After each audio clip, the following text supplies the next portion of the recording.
Away from stardom. At least he's not like you, a selfish son of a bitch who cares only about himself, Tanya shouts at the top of her voice. I can't believe I was gonna get engaged to you. You cheated on me with Derek. How can you call me selfish after that? I've been working for the sake of our future. You told me to do this film. You agreed to it, Jackie shouted. Yeah, right. I don't even know what you've been doing on set. Away from home? At least Derek takes me along, instead of leaving me like trash, Tanya replied. I can't believe you could even think of me like that. Jackie was on the verge of crying. I'd never seen him do anything like that before. You did this to us! Bear it now! Tanya said and stomped off.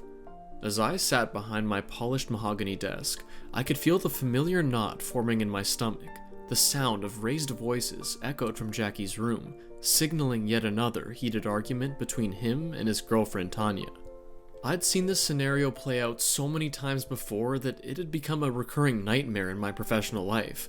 I was just so tired of it. With each passing altercation, my role as Jackie's secretary transformed from merely managing his schedule to unintentionally acting as an observer of their turbulent romance. It was a peculiar position to be in, one where I had to balance my loyalty to Jackie with the ethical need to respect their privacy. It just couldn't happen. It had to come to an extent where I didn't know if they'd even be together.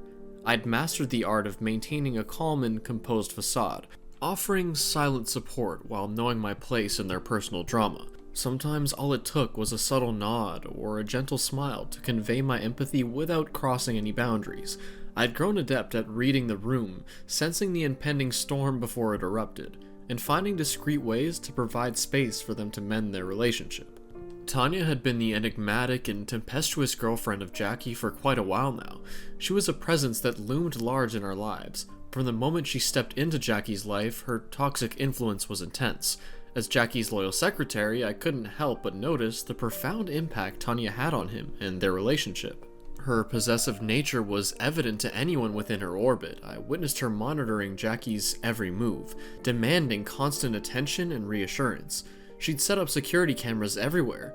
This toxic dynamic not only took a toll on Jackie's emotional well-being, but also interfered with his professional commitments, leaving me to navigate the fallout. Jealousy was a constant undercurrent in their relationship. Tanya's insecurity would often manifest into bitter arguments, putting an emotional strain on Jackie that was difficult to witness. Her need to control every aspect of his life stifled his personal growth, and as a secretary, I felt helpless, witnessing his spirit being dampened. Tanya's tendency to isolate Jackie from his friends and family was disconcerting. It was evident that she sought to be the sole focal point of his life, severing him from vital support systems. The distance created by her manipulation was palpable, leaving Jackie feeling increasingly isolated and vulnerable. Her volatile nature extended beyond private matters, sometimes impacting public events and interviews. I had to carefully navigate her presence during press engagements, knowing that one wrong move could lead to disastrous consequences for his career. Despite my concerns, I knew it wasn't my place to intervene in their relationship. My role was to support Jackie in all aspects of his life, but I could only do so much from the sidelines. It pained me to witness him endure everything, hoping that he would eventually realize the toxic grip she had on his life. And then that day arrived. "Sir, are you okay?" I asked Jackie in a worried tone. He looked drunk and had a cigarette in his hand. "Yeah, I guess so. She left me, Oswald. She didn't even think twice," he said, looking into my eyes. I'm sorry, sir. I didn't know how to comfort him." "I gave her everything," he started to sob. "Jackie, don't cry. I'm here with you." The words escaped my mouth unintentionally. "Oh, Oswald," he got up and hugged me. As I stood there watching Jackie's tears fall and feeling his tight embrace, I realized that the moment I'd longed for had arrived. Tanya, the toxic presence in his life, was finally gone, but leaving behind a void that I hoped to fill. I had hidden my feelings for him for so long, but now, with his vulnerability laid bare, I couldn't deny the opportunity to share the truth. His tears soaked into my shoulder, and I could feel his heartache reverberating through his trembling body. The weight of his pain tugged at my heartstrings, urging me to be the source of comfort he needed. It was now or never. As his touch lingered on my cheek, I felt a tingling sensation spread from the point of contact, as though an electric current was connecting us on a deeper level. I searched his eyes, finding a mix of gratitude, confusion, and a hint of curiosity. It was as if he was seeing me in a new light, and for the first time, I allowed myself to believe that my feelings might be reciprocated. "She didn't deserve you, Jackie," I said.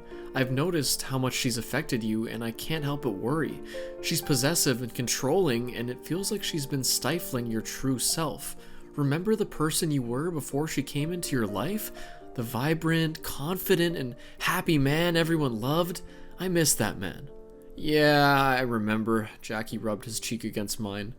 "Oh, Oswald, I'm so done." I know, Jackie, I got you." I could smell the strong stench of alcohol from his mouth.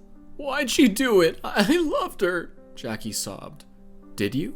I mean, think about it, Jackie. Were you genuinely happy with her?" I asked. "Not really," he replied. "That's the thing, Jackie. You deserve to be with someone who brings out the best in you, who appreciates you for who you are and supports your dreams. Someone who makes you feel loved and cherished without trying to control you.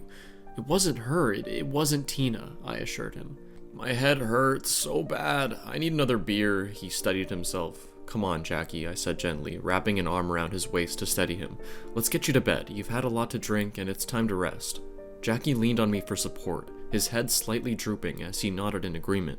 As we made our way to his bedroom, I could feel his vulnerability and sadness, and I was determined to be the source of comfort that he needed. This was my time. It was the perfect opportunity, and with a gentle touch, I helped him remove his shoes and jacket, making sure he was comfortable as possible. "You're gonna be okay, Jackie," I reassured him, settling him onto the bed. He looked up at me with watery eyes, his voice thick with emotion. "Oswald, thank you for being here for me," he whispered. I smiled warmly, sitting beside him. "Of course, Jackie, I'll always be there for you. You're not alone in this, okay? You have me." I held his hand with utmost affection for the first time ever. Maybe he really didn't care since he was drunk, but for once I thought he had similar feelings for me. "You've always been there for me, Oswald, and I trust your judgment. I guess I've been blinded by the past, but maybe it's time to reassess things." Jackie drew closer to me, resting his head on my lap. "You're more than a celebrity to me. I want to see you thrive in life. I want you happy." I rubbed his head. As he closed his eyes, I remained by his side. In the days that followed, I made sure to check in on Jackie regularly, ensuring he was eating well and finding healthy ways to cope with his emotions. We spent time together, engaging in activities he enjoyed and talking about the future he envisioned for himself. We even went to the movies together at night, and we went to his favorite restaurant so he could forget all about that girl. During these moments, I felt the bond between us growing stronger. He felt what I felt. I could see it in his eyes. During late-night conversations and stolen moments of vulnerability, Jackie began to open up to me in ways he hadn't before. He would confide in me about his fears, dreams, and the struggles he faced in the spotlight. With each revelation, I felt honored that he trusted me enough to share his innermost thoughts.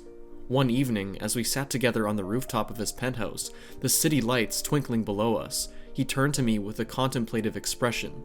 "Oswald, I've been doing a lot of soul-searching lately," he began. I looked at him, giving him my full attention. "What have you discovered?" I placed my hand over his. He took a deep breath before continuing. "I've realized that you've always been there for me, through thick and thin. You've seen me at my best and my worst, and yet you've never once wavered in your support." I felt my heart skip a beat, knowing where this conversation might be heading. "Jackie, I care about you deeply," I said softly, hoping to give him the space to express his feelings. He looked into my eyes, and I could see the uncertainty in his gaze. "I know, Oswald, and that's what makes this so confusing," he admitted. "I've been feeling things for you that I just can't explain. It's like you've become this anchor in my life, and I don't want to let you go." A mixture of hope and apprehension welled up inside me. "Jackie, I've felt the same way for you since quite a while now," I confessed. "You've become the most important part of my life, and I can't imagine it without you." I couldn't help but notice a subtle reservation in his actions and words. It was as if he was grappling with the conflicting emotions torn between the desire to explore our connection and the fear of what it might mean for him. Somewhere inside me, I did have the fear of rejection from him. While our bond grew stronger, I sensed that Jackie was still holding back, as if afraid of fully embracing our romantic relationship. Perhaps he worried about how the world would perceive us, given our roles as a celebrity and meager secretary. It seemed he didn't want to be affiliated with a relationship that might raise eyebrows or invite unnecessary scrutiny. At times, I caught glimpses of this internal struggle, moments when he would pull away slightly, hiding his feelings behind a facade of professionalism. It was as if he was trying to protect both of us from potential effects, not fully allowing himself to be vulnerable and open about our connection. As much as I understood his reservations, it also left me feeling unsure and, at times, even a bit hurt. I wanted us to be proud of our love, to be open about our relationship, but it seemed Jackie was hesitant to take that step. I wondered if he worried about how it might impact his career, or if he feared the judgments of others. What the hell? It was your job to keep an eye on what was being given to the press. You knew how this would impact me. They're calling this a scandalous affair with you, a secretary. Jackie didn't sound like himself. He'd never been this angry with me. The press had somehow gotten hands on a photo of Jackie and I holding hands outside a theater. The news of the leaked picture hit me like a punch to the gut. My heart sank as I realized that our secret was no longer ours to keep. This is it. You're fired, Oswald Cooper. You will see the consequences now. I'm so disappointed in myself. Why did I even fall for this? Jackie walked away. As the media frenzy erupted, I watched in disbelief as Jackie's publicist released a statement, immediately disowning our relationship. In the span of a few minutes, it felt like everything we had built had crumbled before my eyes. Feeling a mix of hurt and anger, I tried to understand Jackie's reaction. I knew he had reservations about our relationship, but I never expected him to disown our love so publicly. It was as if he had chosen to prioritize his image over our feelings, and the pain of that realization cut deep. I wanted to reach out to him to ask why he'd made such a drastic decision without talking to me first, but the weight of his actions left me feeling rejected and uncertain. Did he regret our relationship? Was he ashamed of being associated with his secretary? Did he not accept me the way that I was? As the storm of media attention intensified, I withdrew further into myself, seeking solace in the privacy of my own thoughts. It was difficult to process the whirlwind of emotions, love, hurt, betrayal, that all swirled inside of me. I'd never imagined that our love would be met with such denial and rejection. I couldn't help but wonder if I'd been a mistake, a temporary distraction in Jackie's life that he now wanted to distance himself from. The thought gnawed at me, and I struggled to find the strength to face him after the way he'd publicly disowned me. In the days that followed, I tried to come to terms with the reality of our situation. I knew that I had to prioritize my own happiness and self-respect. If Jackie couldn't accept our love and stand by me in the face of adversity, then perhaps it was time for me to let go, painful as it might be. Until one day, I got a phone call from a close friend. "Hey, how are you?" Layla asked me. "I've been better," I joked. "What's up?" "You and Jackie, look, I know you liked him. I'd seen it in you. Don't let him trouble you. You deserve better, Oswald," she said. I don't know. I miss him so much. How could he treat me like trash after all I ever did was love him and protect him?" I cried. "He's getting what he deserves, Oswald. Don't fret about him. Enjoy your life," she said. "Wait, what do you mean he's getting what he deserves?" I sniffed. "Don't you know?" She sounded confused. "Tina, his ex, the one Jackie broke up with when you were around, she accused him for being abusive and violent. It's all over the press." "What the hell? That bitch!" "Dude, chill. I'm pretty sure he did abuse her. Just look at him. He's so egotistic," Layla said. "No, never. He could never. You don't even know the things she did to him. She cheated on him," I sniffed. "Well, take a look at the allegations first. I have to run for work now. See you around." She cut the call. As I looked up in the press later that day, anger surged within me, fueled by the injustice of the false accusations. I had seen Jackie's kindness, his gentle nature, and his respect for others. To think that Tina would tarnish his reputation in such a malicious manner was infuriating. In that moment, I felt a burning need to defend him, to refute these baseless claims and protect his honor. Yet I knew that any public response would only fuel the media circus further. The media didn't accept us already, so I restrained myself. In my heart, I knew the truth, that the man I loved wasn't capable of the actions Tina had alleged. I'd witnessed his vulnerability, his compassion, and the love he had for those around him. I couldn't help but feel a mix of frustration and sadness that someone from his past was trying to tarnish the person I knew him to be. As the days passed, the fallout from the false allegations against Jackie took a toll on him, both emotionally and mentally. A week later, the press was filled with headlines about the hate and vitriol he was receiving from some of the sections of the public. The weight of the false accusations and the subsequent backlash left him shattered. I couldn't stand it, but there was no way back. I felt like he didn't want me anyways. My heart ached for Jackie as I saw the toll this ordeal was taking on him. He retreated into the confines of his home, seeking refuge from the cruel world that seemed intent on tearing him down. The depression he had fallen into became apparent as he withdrew from public view, shutting himself off from the outside world. It was painful to witness the once vibrant and charismatic man now consumed by the darkness of depression. He seemed to have lost his sparkle, and I longed to see him smile again, to know that the joy he once exuded wasn't forever lost. As the media circus continued, fueling the hate and sensationalizing the situation, I felt a sense of powerlessness in the face of such overwhelming negativity. I wished I could shield Jackie from all this, but the cruelty of the outside world was beyond my control. I was having second thoughts about going back to him and checking up on him. He had disowned me when I needed him the most. I couldn't bear getting rejected again. The love I had for him had always been genuine and unconditional, but I wondered if it was time to prioritize my own well-being. I questioned whether I should be thinking about him or not, especially when he had disowned our love so publicly. Late one evening, I got a call. "Hello, Mr. Cooper?" a faint female voice said. "Yes, how may I help you?" I replied. Look, I'm a close acquaintance of Jackie. I'd rather not say my name," she said. "I visited Jackie yesterday. His health is very low. I've never seen him like this. He doesn't eat or sleep. All of what's going on has really taken a big toll on him." I tried to hide my concern. "Look, I wouldn't have called you, but he kept mentioning you. He said that he couldn't confront you due to something that happened between the two of you. I know it's not my place to say this, but you should visit him. Once. For his sake, please." The call dropped. The sudden call from Jackie's acquaintance requesting my presence at his penthouse caught me off guard. I hadn't heard from him since he'd fired me, and I couldn't help but feel a mixture of apprehension and curiosity. Despite the hurt I'd experienced, my concern for him outweighed my reservations, and I found myself reluctantly agreeing to go. I tried to think about everything she said, but I knew that my heart had already convinced my mind. As I approached his penthouse, memories of our time together flooded my mind, causing my heart to ache with both longing and sadness. The love we'd shared seemed like a distant memory, clouded by the pain of our parting.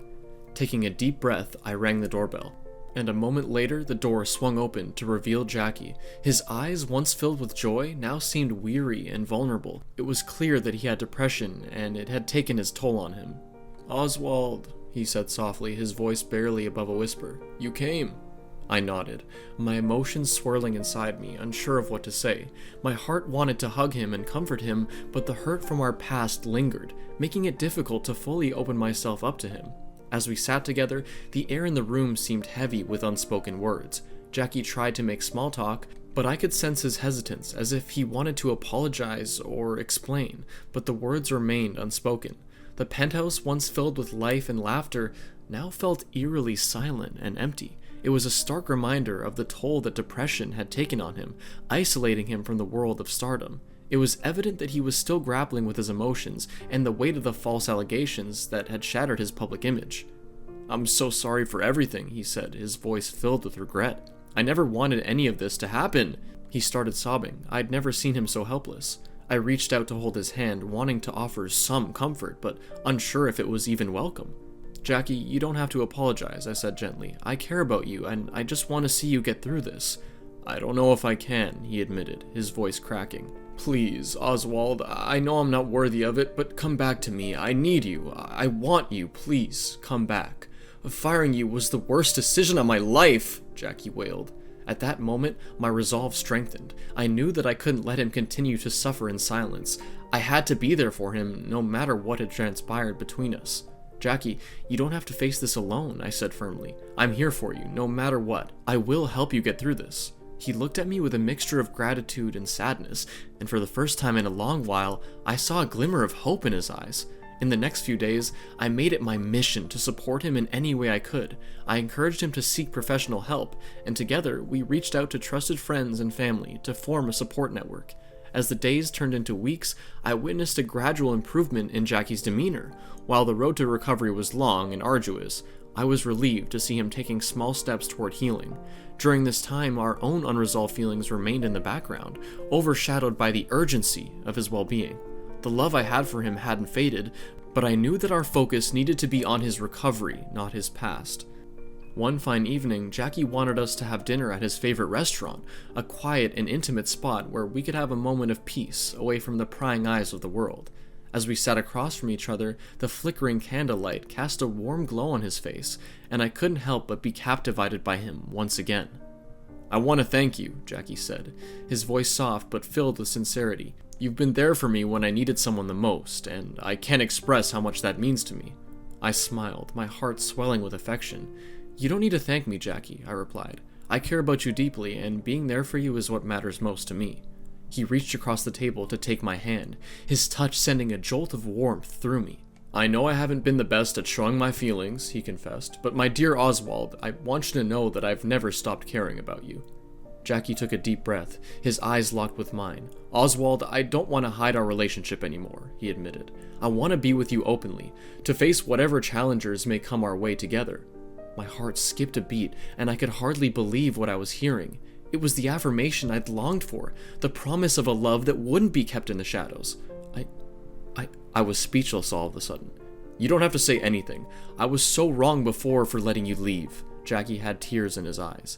"You mean that?" I asked, a mix of excitement and vulnerability in my voice. "Do you want proof?" He smirked suddenly. "What?" I asked, confused. He quickly leaned in and gave me a quick kiss on the lips. The world stopped for a brief moment. I couldn't open my eyes after he'd pulled away. I was scared that it was all a dream. "Yes, I mean it. I want us to be together, no matter what the world thinks or says," he assured me again. At that moment, I felt a rush of emotions overwhelm me, relief, happiness, and a profound sense of love. Jackie's willingness to embrace our relationship openly meant more to me than words could ever express. As the evening unfolded, we laughed and talked, cherishing each other's company without the weight of secrecy. It was a romantic evening filled with the promise of a future built on honesty and love. From that day forward, Jackie and I faced the world together, hand in hand. We knew there'd be challenges, but we were determined to overcome them together. As we stepped out of the restaurant, facing the world as a united couple, I felt a sense of contentment and joy, knowing that my love for him had won. The end. Do you think that a celebrity's private life is public property? Let us know what you think in the comment section below. And consider subscribing to be a part of our rainbow force, and stay wholesome.